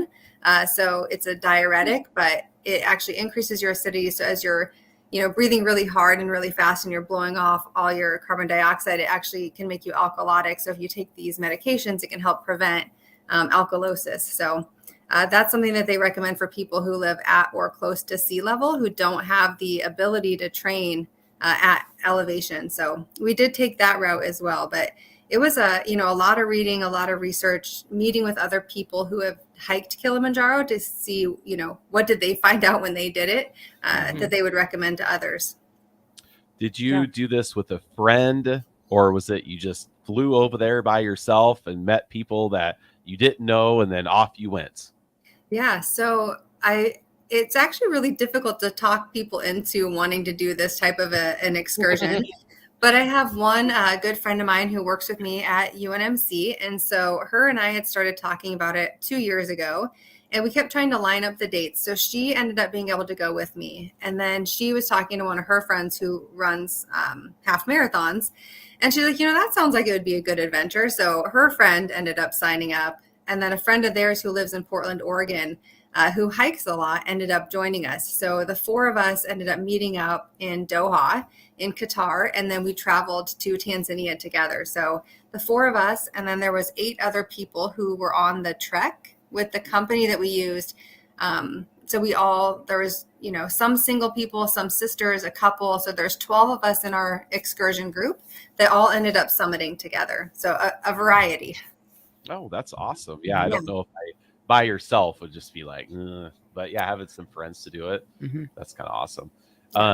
Did they give any like tips as far as like nutrition wise leading up to the climb, like what to do a month before, weeks before, as far as fueling for that? Because I'm assuming as you're climbing up the mountain, you just can't pop open a grill with steak and potatoes and stuff like that. So like what kind of prep work did you have to do leading up to the actual climb as far as calorie intake and that type of thing? Yeah. So leading up, they really do recommend eating as clean as possible, because you're right. You can't carry a lot of stuff with you when you go. And so probably the last month before, really focused on increasing protein intake, increasing like complex carbohydrate intake, and then really decreasing sugar. So that by the time that I got there, I wasn't going to go through caffeine or sugar withdrawal. So right now for Kilimanjaro, you actually have to hike with a company, and you have to have a lot of licenses and support to go up. So we picked a company that was really well reviewed. And so as far as the food, you can they recommend bringing your own snacks, things that you can eat if you don't feel well. But then they actually provide hot meals for breakfast, lunch, and dinner. And so they make sure that you get a certain amount of meat per day. And then most of the meals were a rice base with like a vegetable curry. So we actually ate really well the whole way up and down. Okay, that's cool. Yeah. Nicole, do you have any other questions? Well, like talk about your kind of whole entire background with fitness, because I know you said you had climbed smaller, summits and stuff, but like, where did that come from? Like that desire to do more? Like, okay, I did this. Now I want to do something else. Now I want to do something else. Like, where did that come from? Like, what was your background in sports or fitness at all, just in general? Yeah, so I grew up out in the country in a small town, and so we played a lot of sports. And so, throughout grade school and high school, I played basketball, volleyball. I ran hurdles and track, and then I played summer softball. And then after high school, still participated in like a sand volleyball league, slow pitch softball co-ed. So I've always kind of been drawn towards maintaining activity. And I think I just have a personality that's like, if a 5K is good, a 10K would be better. If you're going to run a 10K, you're almost, running a half marathon. So just keep going. And so I have that mentality at baseline. And so I think as I, kept doing more hikes and adding on more days and more distance, it just became another thought of, why not? Like, why not me? And so right now I'm trying to convince a group of people to do Everest Base Camp in 2025, not the full Everest, just Base Camp 1. But I think it's, once you start having these experiences, you want to just keep pushing yourself further to do more and experience more. So, yeah. So there it is. Right. I just summed it up to the top of Mount Kilimanjaro. Right. Now, what can I do next? Yeah. Yes. So, and there's only one more thing to do next, right? The top's that's Mount Everest. Yeah. All right. But you know how tall campsite 1 is? It'd be 19,000 feet. Okay, so campsite 1. So that's basically like the top of Mount Kilimanjaro, right? Yeah, it's less. It's a little less. But obviously the environment is very different. Okay. Yeah. And then when you get out there won't be any thoughts of like, maybe we should just go up a little higher. No, you don't. Not in the moment, but maybe later, probably. Okay. So we our mantra. There's always someone crazier. Sometimes that person is you. Like there's always a crazier thought, and then you become that. Right. Yeah. So what were you going to say, Angie? Sorry. So we did talk about that, the group that I was with, because there's one of the people who was on our hike. She and her daughter are actually doing Everest Base Camp in November of this year. And so we were talking about, when you get there, do you think you'll want to go to Base Camp 2? But right after Base Camp 1 is like the ice wall with the ladders, and it's a lot of technical climbing. And so it's a pretty dangerous part of the route between Base Camp 1 and Base Camp 2 if you're not an experienced alpine hiker. So I think that will deter me from wanting to push past that point. I literally am cold just thinking about it. Like I literally have goosebumps thinking about that. Yeah, I don't like to do stuff in the cold weather outside. Like I don't even like to run. Ice wall with those ladders. And it's like the ladders, you're not climbing the ladder, right? You're walking across ladders. Yeah, like it's like a bridge. It's like bridges. I think the route changes a lot because it's like ice depending that's on the time. moving. Yeah, it's ice that's moving. So every year, I feel like and maybe Angie can answer that, but I'm pretty sure they got to move those ladders around every year too. It's not stationary. Right. Especially with the ice melting and the temperatures changing as you're lower and the avalanches that have occurred. So it definitely is not without risk. And, I am a thrill seeker, but I also really enjoy my livelihood. So your life and your son. Yes. Yeah. You don't want to do something too stupid. But we've seen the documentaries on Everest. We know what's up there. Mm-hmm. All right. Well, we're going to take a break. It's a good time to take a break. Yeah. So when we come back, we're going to talk about the actual experience of the climb and what you went through in your body and all that and how that went for you. So don't go anywhere. We'll be back with Angie Vaza, who scaled up to the top of Mount Kilimanjaro. So we'll hear all about that next on the Fitness Fanatics. A new year means new goals and upgrading, but that doesn't only apply to health and fitness. Mullen Motors can get you into a new vehicle right now and get your 2023 started off the right way. They cleared off their 2022 inventory and have tons of new vehicles to choose from to make sure you get to where you need to be this year. Out with the old and in with the new. Stop by Mullen Motors today, just north of 48th and Lake. No tagline, just quality vehicles. Mullen Motors. You were almost home when suddenly you find yourself battling off the germs that cause sore throats. Luckily, you've been training for this moment by staying up to date on vaccinations, washing your hands, disinfecting surfaces at home, and avoiding touching your face. And thanks to the great tips at catchgoodhealth.org, you're on your way to being the very best at staying well. Don't let the Pikachu damage your health this cold and flu season. Instead, start your training today at catchgoodhealth.org. I know that a lot of times, Mom, it might not seem like I'm listening to you, but I am. I hear you. And what you say really does matter to me. I mean, let's be honest. No kid likes rules, but I get why we have them. I hear you, and I know it's because you care. For more information about talking with your kids about underage use of alcohol and other drugs, visit underagedrinking.samhsa.gov. Sponsored by DHHS and aired in cooperation with the Nebraska Broadcasters Association and this station. Hey, it's me, your cell phone. We need to talk about something serious. I know you love me. I know you like using me wherever you are, but I feel like this isn't working out when you're driving.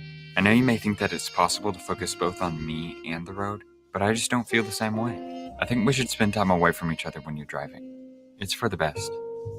Visit StopTextStopWrecks.org. A message brought to you by the National Highway Traffic Safety Administration, Project Yellow Light, and the Ad Council. I wanted to quit for so long, but I didn't know where to start. I was afraid of what people would think, but then I found the right support to start my recovery journey. 1 in 14 Americans reports experiencing a substance use disorder, a treatable medical condition. Treatment can take many forms, so there are a variety of options to explore and find the one that works best for you. Recovery from drug addiction is possible. Paid for by the CDC. Sponsored by Nebraska DHHS. Aired with the Nebraska Broadcasters Association and this station.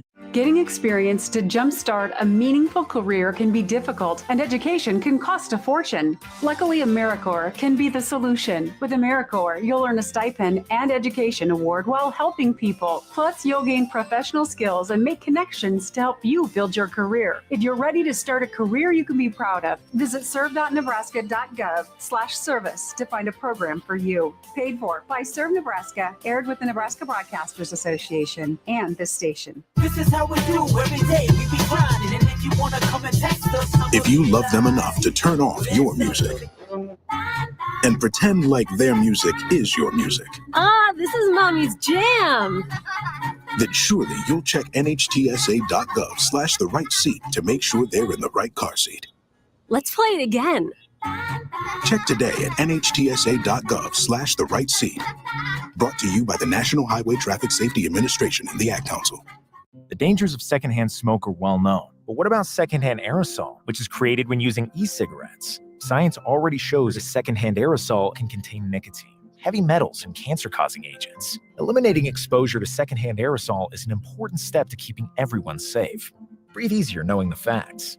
For help quitting, call the Nebraska Tobacco Quit Line, 1-800-QUIT-NOW, 1-800-784-8669. Paid for by Tobacco Free Nebraska. Aired with the Nebraska Broadcasters Association and this station. The Ticket Water Cooler with Jake Bakoven and Enrique Alvarez Clary. You've got a bona fide star in Keisei Tominaga, and he has got kind of a personality and a game style that is going to attract attention. And then, of course, the Rudy type of ending that you would hope to see and Sam Hoiberg. Sometimes Hollywood couldn't write it any better than what we have it right now. Gritty over pretty, right? Gritted out a tough win. Sam Hoiberg, pretty much game-sealing steal and layup. On 93.7 The Ticket and theticketfm.com. Now back to Fitness Fanatics. On 93.7 The Ticket and theticketfm.com. All right, we are back, joined by Angie Vaza. I'm going to get into her story about climbing up Mount Kilimanjaro. All right, Angie, let's take us to climb day. You fly out there. What kind of were you doing preparation once you got to where this mountain is? You don't know anything. Just let her talk. She knows the terminology. There you go. and everything. All right, here we go. We get to Africa, then what happens? Yeah, so I think it's 32 hours of travel from Omaha to Moshi, Tanzania. So there's long layovers. So by the time you get there, you're already feeling a little bit behind the curve. So we built in 2 extra days to get used to just the time difference, the temperature, all of the things that would potentially impact us as we set out to climb. And so we had a full day to acclimate. So we did a day excursion, hiked to a waterfall, and went through the rainforest, went to a coffee plantation, and just kind of got used to the environment. Settled in, and we did our first afternoon briefing with our trekking company. And, they walked us through the itinerary. So we did an 8-day hike. So you hike up for 6 days and down for 2. So we really picked a circuitous route so that we had the best chance of success and the longest time to acclimate as we went. And so, I will say that hiking Kilimanjaro is 90% mental and 10% physical. You don't have to be in exceedingly good physical shape to be able to hike it because you go fairly slow. But the mental mindset really makes a huge difference. And so the day before we left was a lot of kind of recentering, remembering why we were doing this, acknowledging that we were going to have moments of, fear and anxiety and pain and all of those things, and being ready to just keep going. So I would say that was probably the thing that helped the most, was just getting mentally ready. Okay. So what is the climate like there? I'm assuming it changes drastically as you're going, because people think Africa, and I think most people think that like desert or whatever, but obviously that's not the case. So what's the climate like? Yeah, so we hiked, we did the Lemosho route. So we actually hiked through 5 ecological zones. And so we started out in the rainforest. So it was about 87 degrees and about 80% humidity. So the dew point and the temperature were very close together. So it's like the lead forest, like the rainforest at the. It absolutely zoo. is. Oh gosh, yes. Okay, so there's The phase jungle, 1, the jungle, the yeah. lead jungle at the Yes. Omaha Zoo. So this Right. is phase I'm 1. just Phase being 1. clear. It's No, true. okay, Yeah. okay. We actually referenced the lead jungle when we were going through, so that's appropriate. Okay. So yeah, zone 1 was the rainforest, and then you go through the heather and the moorland zones. So they just get progressively more barren and more cold as you continue to go up. So, but the plant life, the flora and the fauna change drastically from each zone. And so the first day we were in the rainforest, days 2 and 3, we hiked through the next 2 zones. So we went from kind of, plush, warm, humid temperatures to more arid and a little bit cooler. So we started out in shorts, and by day 3, day 4, we were in, a base layer and a stocking cap. So you start out at 85 degrees at the base, but the night that we summited, it was negative 15 degrees Celsius. So it's pretty extreme as far as temperature shift from where you start to where you finish. Wow. Yeah. I don't think people really think about that when they think of Kilimanjaro, because when you see the pictures, like the pictures of the summit, it doesn't look like you would think Mount Everest would look like. And I think that's what most people are used to. Well, I don't see people up there with shorts and a t-shirt on. I know, but just it doesn't look snowy, right? It's not snowy at the top, is it? It is. Yeah. It There's is, actually all the way. Once you get past Stella Point, which is about an hour below Uhuru Peak, which is the highest peak, you actually pass by a glacier. So there is snow. Depending on what time of year you go, there's more or less. Mm-hmm. We did not have to wear crampons or hike through like deep snow, but we did hike through ice, and like there were some waterfalls that froze. So there were some, slippery rocks and things along the way. So yeah, I did not know that there were glaciers on the way up until I read through the full itinerary. So you're right. There's a misconception about how cold it's really going to be. Yeah, I assumed it was going to be cold, but I didn't think it was going to be that cold up there. So how did your body handle, because Lance Farrell's he's climbed up Mount Kilimanjaro too. So when we had him on for our first show, he was kind of talking about that. It's very recent he had done it, I feel like. after that show. It was before. He did it before our show. Obviously. Well, right. I feel like he was so about a year ago is when he did it, right? I'm just saying I think he had done it very recently when he was on our show. Yes. So how did your body handle those temperature changes? Like, did you need it? Like, I can't remember if he had oxygen that he used or not. Like, how did your body handle all of that? Yeah. So because I am a nurse, and so I was really interested in like what would the physiological changes be. So I brought my own oxygen saturation probe with me, but the medics on the trip, they do vitals checks every day. So we did trend to see what our blood pressure, heart rate, oxygen levels were. So starting out, like my resting heart rate's anywhere from 68 to 74. Blood pressure like 107 over 68, oxygen levels 98%. And as we went up, as you would expect, my oxygen levels went down. The thing that I did not anticipate was just how anxiety provoking it is to not be able to feel like you're getting a deep breath. It's like, if you're running and you want to get that deep breath that fills the base of the lungs, but you just can't quite get a deep breath. And so I would say when we hit about 15,000 feet is where I really started feeling the effects. So headache, kind of nauseousness, a little bit of dizziness, loss of appetite. And so the afternoon that we got to that height and we did our kind of high hike, I really had to take a longer nap. When I woke up the next morning, I felt much better. But by that point, I think my oxygen levels were hanging out between 84 and 88%. Which is, quite a bit lower than you typically want them to be. I think what helped me was that we took so many days to ascend that as I would start to feel the effects of the elevation, I would have enough time to recover. But the night that we did summit, everyone was feeling pretty bedraggled, and you don't sleep well when your heart rate's in the 100s or 120s and you're typically in the 60s and 70s. So you just kind of get to the point where, you're not sleeping well, you're not feeling great, you're not eating well, but the peak is in sight. So you just kind of push through.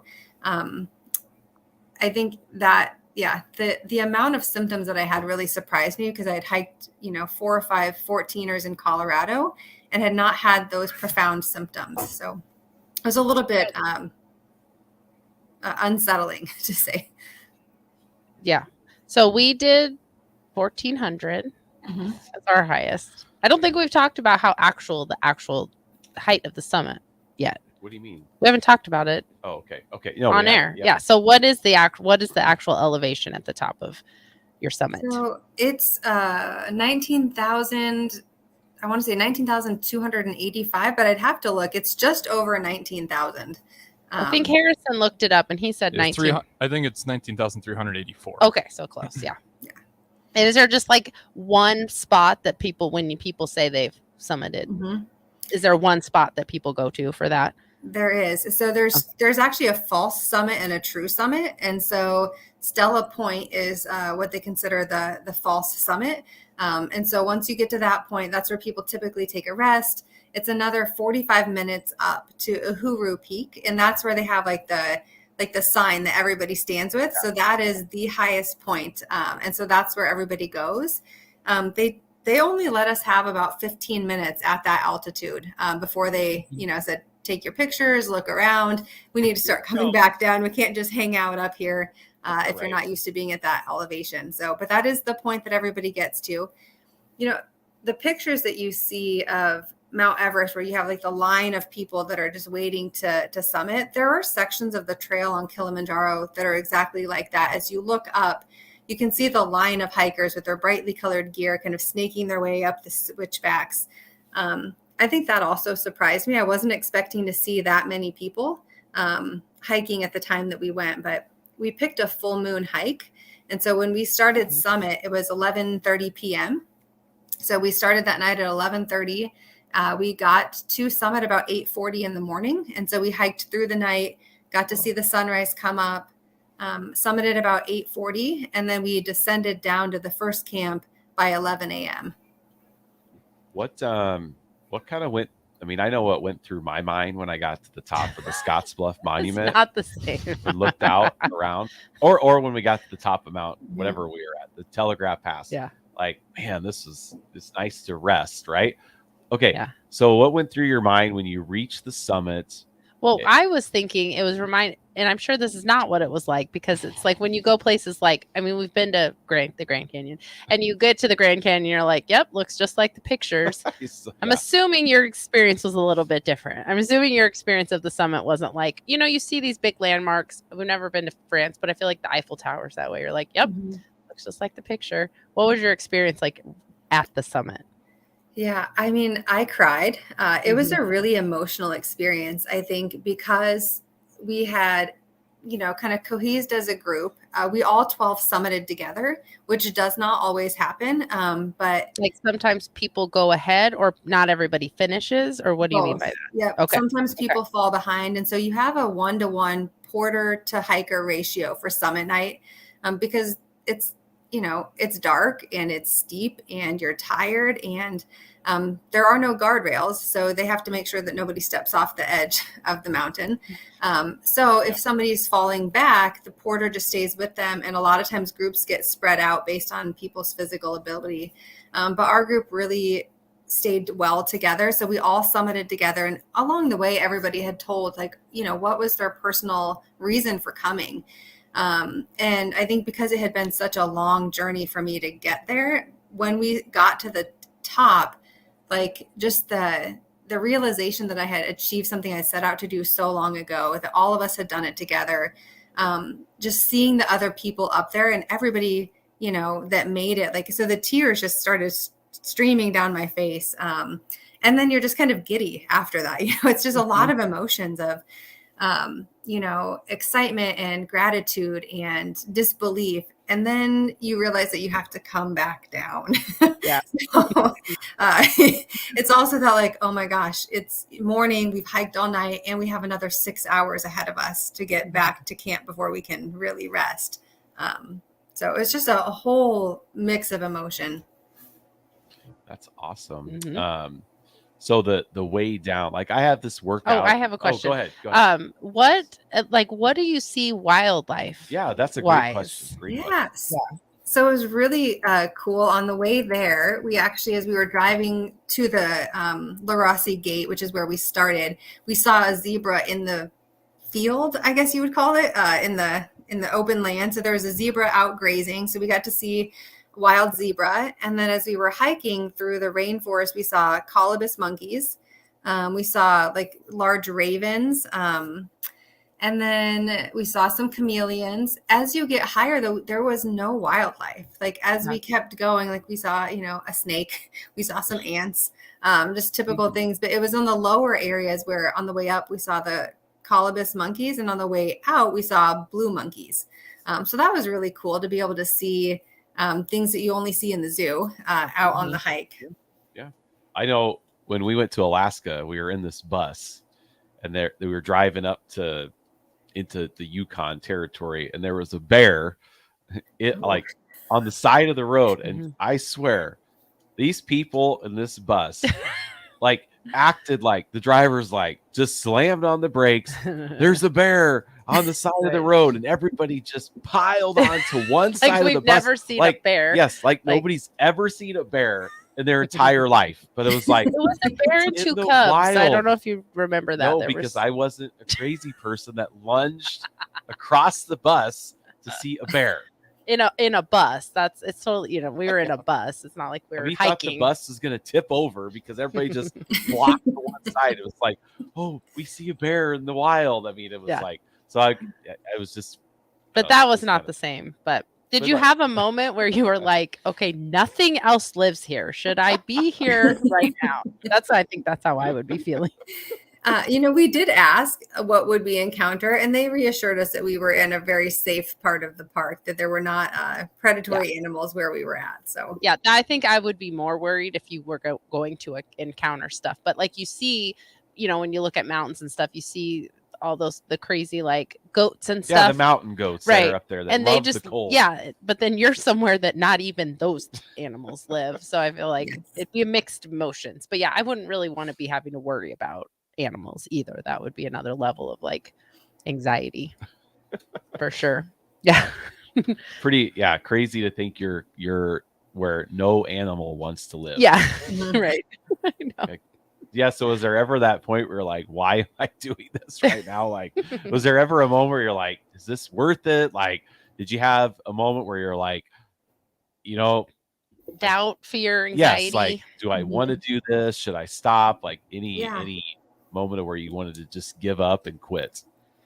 There was one night, and it was the night before we were going to have summit night. And so interestingly, on our group, was myself, and then we had another woman who was a flight nurse, and then another woman who's an anesthesiologist.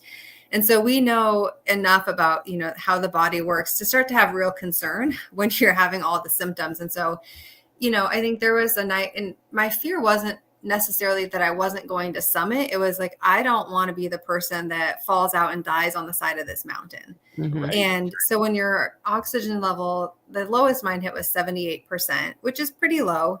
My heart rate was in the 120s, and my blood pressure was elevated, and, like I couldn't hear well, and I was nauseous, and I had brought medication to kind of combat all of those symptoms. But there was that moment, and I, myself and another woman, we sat in the tent, and we kind of just talked through it, and, where are you really at? And I, was pretty emotional. I was like, I don't want to have to be helicoptered off this mountain. Like, should I keep going? And so we did a pretty thorough assessment, and like went through like all the reasons I was doing it, like physiologically, how are you, reacting? And we had kind of decided that when I took a dose of stress steroids, some Zofran, ibuprofen, Tylenol, the Diamox, and then I laid down to rest for 3 hours. And when I woke up, if I wasn't feeling better, I was not going to go higher. And so that was really the point where I was like, I don't want to become the liability for the group. Mhm. But thankfully, I did feel better when I woke up. I was able to eat some soup. All the medications helped. And then I actually got another few hours of sleep before we had to leave for summit. But, there is that moment of, once you get that high, there's not a whole lot you can do if you don't feel well. Mhm. So- It's if it doesn't get better, Right. it's probably gonna get worse. Yep. And Yeah. the only way to combat true altitude sickness, cerebral edema, and pulmonary edema is to descend. And we had seen the helicopter come and go twice that day. And so, it's a lot to kind of process through, and really commit to say, okay, I'm physically capable of doing this, or I really need to turn around. And you have that, war and competition of, I'm so close to summit. I've spent so much money and so much time and so much effort. And so really having to be pretty honest with yourself and your team about what you should do. So there was definitely that moment for me and a couple other people on our trek. So then on the descend, was it like a relief? Were you expecting it to be like, you're going to feel better as you go? Is that what actually happened? Like, how does that feel? Because I feel like that'd be something you'd be looking forward to. But if that's not actually what happened, I think that'd be very mentally difficult too. Yeah. So you do expect to feel better as you come down and you're starting to get back to higher oxygenated environment.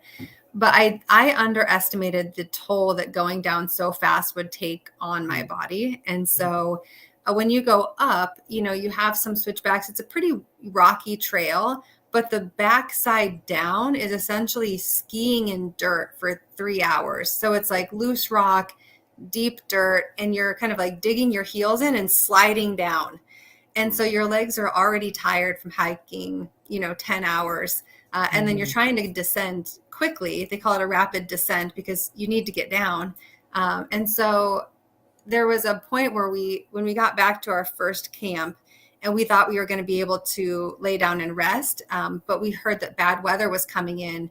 And so we had 15 minutes to pack up our things, 15 minutes to have a hot lunch, and then we had to hike down another 3.5 to 4 hours to get to the lower camp so we could miss the storms. And so at that point, I think everybody was just like, how are we going to go any further? Like the minute we would stop walking, our legs would shake and your knees were aching. And so I think that's where the mental fortitude came in, is like, okay, the only way to get down is to keep going. Like you have to keep going. Well, that's why that Pikes Peak intrigues me, because so during the break, Jeff has changed the plan of our 25th wedding anniversary trip. It was supposed to be the Smoky Mountains, but now he wants to go to Pikes Peak. Yeah, I'm almost thinking maybe that would be cool because if I can ride down, It's a saga of where we're gonna go. if I can ride down from the peak in a tram, that would be great. That's like that would be pretty- I will be stepping in to do some research about this one. So Definitely do some research. Yeah. You may have inspired. It's not until June, so it's not like we're going next week. But we have like 5 months. I will be doing research. So we might look into that. You might have inspired us to go do that. You're so impressionable. I am impressed. I know. We do have a text, and Okay. we're going to take a break from Crowbait. This is kind of funny. He says, I climbed a hill to go sledding with my niece and nephew last weekend and almost died. I couldn't imagine doing what she does. So shout out to you, Angie, from Crowbait on the text line. Yeah, that's awesome. They are super impressed. Yeah. So, yeah, sledding's no joke, right? No. That's why I think that's one of the reasons we never really took our kids sledding, because it's like, oh, It's a lot yeah, of work. the way down, so fun, but then getting up there, it's just like, oh, you got to be kidding me. Yeah. All right, let's go. So we're going to take a break. We'll finish up with Angie here on 93.7 The Tickets on Fitness Fanatics. Can you believe all the empty car lots in Lincoln? How can they survive? Well, they are surviving by charging you way too much and making you believe there are no cars available. Hey, this is Carl from Price Right Auto. I'm here to tell you that they are full of bull stuffing. Come out to Price Right in Westo and you'll find over 100 great vehicles at some great prices. We won't let you get a lemon since we back every one of our vehicles with our Peace of Mind 3-month warranty. If you want a hassle-free car buying experience, check out our website, PriceRightAuto.com. Come see a great selection of affordable used cars on Westo Street at Price Right Auto. Hi, Sean Callahan here of HuskerOnline.com, inviting you to join us here on 93.7 The Ticket every Saturday morning now in our new time. We're on from 8 to 9 with the weekly Husker Online radio show. We'll give you the latest in recruiting. We'll talk about what's going on with both football, basketball, and we'll probably share a few stories from the inside. It's every Saturday morning right here on 93.7 The Ticket. It's the Husker Online radio show from 8 to 9 a.m. Afghanistan in 2003. At 4 in the morning, my phone rang. They said, I regret to inform you that your husband was wounded in action. Victor sustained a moderate traumatic brain injury. I was doing school full-time, and I was also then caring for Victor. One of the most important elements of caregiving is taking care of yourself. I just didn't want to forget that I also had goals and that I also had a life. What I did is I challenged Victor to meet me halfway. There are almost 6 million military and veteran caregivers across the nation. We have our own journey, and we can fulfill that journey at the same time that we are helping our loved one. Visit aarp.org/caregiving for a free military veterans guide to navigate your caregiving journey and better care for your loved one and yourself. Brought to you by AARP and the Ad Council. This is how we do every day. We be grinding, and if you wanna come and text us, If you love them enough to turn off your music and pretend like their music is your music, This is Mommy's jam. then surely you'll check nhtsa.gov/the right seat to make sure they're in the right car seat. Let's play it again. Check today at nhtsa.gov/the right seat. Brought to you by the National Highway Traffic Safety Administration and the Ad Council. As an 18-year-old, I let my mistakes kind of take over my life. I was 0.5 credits away from completing high school, and I didn't do it.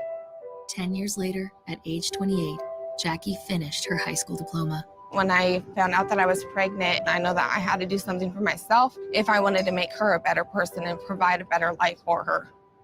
My family never stopped pushing for me to be better because they knew what I could become and who I could become as a person. My support team is amazing. The educational director, my sister, and even my 7-year-old daughter has just been more than the support that I could ask for. I've been given an opportunity, and I'm just thankful for it. No one gets a diploma alone. If you're thinking of finishing your high school diploma, you have help. Find free adult education classes near you at finishyourdiploma.org. That's finishyourdiploma.org. Brought to you by the Dollar General Literacy Foundation and the Ad Council. When you're high, you feel different. You think different, you talk different, you draw different, you listen to music different, but you probably knew that. Problem is, you also drive different, and not in a good way. That's why driving high is illegal everywhere. So if you're high, just don't drive. Make a plan to get a sober ride. Because if you feel different, you drive different. Brought to you by NHTSA and the Ad Council. Hey, you got any gum? Yeah, check my backpack. What's this? Oh, that's naloxone. It can reverse an opioid overdose. I decided to always keep it on me after my friend almost died. It saved his life. I'm so sorry. That makes me want to have it with me too. You totally should. Check the pharmacy. It was actually really easy to get and it's easy to use. I definitely will. Thanks. Paid for by the CDC. Sponsored by Nebraska DHHS. Aired with the Nebraska Broadcasters Association and this station. Now back to Fitness Fanatics on 93.7 The Ticket and theticketfm.com.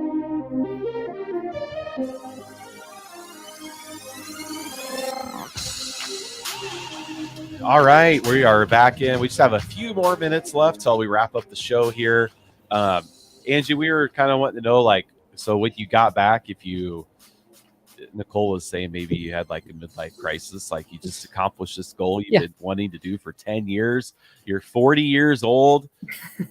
Now what? Mm-hmm. You went on a little vacation when you got home, right? I did. Yeah. So because I was gone for a little over 2 weeks, I had promised my son that when I got back, we would spend some, focus time together. And we've gone skiing every year on President's Day weekend with my sister. So I got back on Friday and we left on Thursday to go skiing at Terry Peak in South Dakota. So my legs were not ready to ski by that point, but I did it anyways.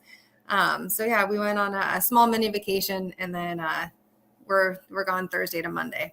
Did you feel like an expert out there now after you've been, on this whatever skiing mountain that you were on? You're like, this is nothing. Well, it's like 3,000 feet. Like, because I'm always like I've done full marathons. So then when I do a half, I'm kind of a snob. Like, it was only a half. I only need like a few weeks to train for this, or it's just 3 miles or You're 5. just in the vicinity of someone complaining about altitude, and you're like, well, when I climbed Mount Kilimanjaro, right? No, I think skiing is a very humbling sport. So especially when you start as an adult, and so true. While the altitude did not seem as high, the and physical you're still not recovered. Yeah, the physical exertion from trying to keep up with a 7-year-old who is much better at skiing than I am was actually almost harder than hiking up the higher mountain. Skiing scares me. I've never been skiing because it terrifies me. I don't know how people just fling themselves down. So did you do snowboarding or just not at all? No, Oh, I've okay. sledded. That's it. Seated. We're not big No. doing things in the snow type people. I don't mind the snow. I would really actually like to get into snowshoeing. We just don't ever get enough snow anymore. It's gone in 2 days, but I think snowshoeing would be fun. I've done cross country skiing, dabbled whenever I lived, because I don't know. I lived out in the country and we had these old You've done pair. snow. We've been together 28 Yeah, years. I was little. I probably literally had them like bungee corded to my feet or something. I don't even know, but that was fun. But that's not the same thing as skiing. Snowshoeing. No, I've never done snowshoeing. I think that'd be fun. Okay. Anyway, Okay. so you've talked about, Angie, you've talked about the base camp one. Like, what else? Do you have anything else like in the works, or just kind of recentering and getting back to normal? Yeah. So I've been kind of researching through hiking the Appalachian Trail. Okay. That it's a 2,050-mile hike from Georgia to Maine, and so it's a pretty significant undertaking. Obviously, you have to be able to take a lot of time off to do that. And so I've just started reading some books about people who have done the through hike, and really starting to think about when might be the right time to take that on. So I think that's the future goal. But for right now, I think just kind of getting back into daily life. And one of the things that you said, like, did I kind of have any like existential crisis when I got back, or, what was I thinking? And I think the biggest thing that made an impression upon me is that my cup is so full when I'm out hiking and trekking, and being a lot more intentional about making time for that every 2 to 3 months to just get out of Nebraska and go and hike. Cause my whole family's here. I'm not moving to the mountains because family is really important to me and my career is here. But being intentional about setting aside time to be out in nature and to have those experiences more frequently is really important to me. And it's easy to get caught up in your regular life and not make time for those things. Mm-hmm. Yeah. Awesome. Well, that's it. We're done. We have one little text from our good The friend. music is playing. Well, one text from Pecan Pie. Okay. You aren't 80, are you, Nicole? Fun does not equal snowshoeing, nor does it include cross-country skiing. Sounds fun. All right. Well, thank you for listening, everyone. Thank you for Yes. joining us, Angie. Sharing your experience. Yes, we appreciate it. Anything you need from us, you let us know. Yep. For all our listeners, thanks for listening. We'll be back next week. We're joined by the Farrell's National Female $10,000 winner. Callie will be joining us here. So looking forward to talking to her. We will see everyone next week. Have a great week. Thanks.